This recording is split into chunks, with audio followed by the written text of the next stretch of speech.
சீன நூடுல்ஸ் சாப்பிட்டு சிறுமி உயிரிழந்த சம்பவத்தில் சட்டப்பூர்வ நடவடிக்கை எடுக்க ஆய்வுக்கு அனுப்பப்பட்டுள்ளதாக மக்கள் நல்வாழ்வுத்துறை அமைச்சர் மா சுப்பிரமணியன் தெரிவித்தார். ஆன்லைனில் ஆர்டர் செய்து வரவழைத்து சாப்பிட்டு இருக்கிறார். ஒரு புல்டாக் நூடுல்ஸும் ஒரு கோக்கும் சாப்பிட்ட போது உயிரிழந்திருக்கிறார். இந்த தகவல் எங்களுக்கு தெரிவிக்கப்பட்ட உடனே பொது சுகாதாரத்துறையின் சார்பில் சம்பந்தப்பட்ட உணவு பாதுகாப்பு அதிகாரிகள் மற்றும் மாவட்ட அளவிலான சுகாதார அதிகாரிகளிடத்தில் திருச்சி முழுவதும் இது குறித்து நடவடிக்கை மேற்கொள்ள சொன்னோம்.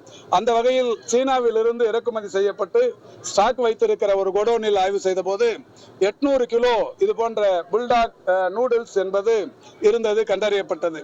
அவற்றை ஆராய்ந்த போது அது எல்லாமே எக்ஸ்பைரி ஆகியிருந்தது. எனவே அந்த எக்ஸ்பைரி ஆகியிருந்த நிலையில் இருந்த அந்த உணவுப் பொருட்கள் உடனடியாக கைப்பற்றப்பட்டிருக்கிறது, பறிமுதல் செய்யப்பட்டிருக்கிறது.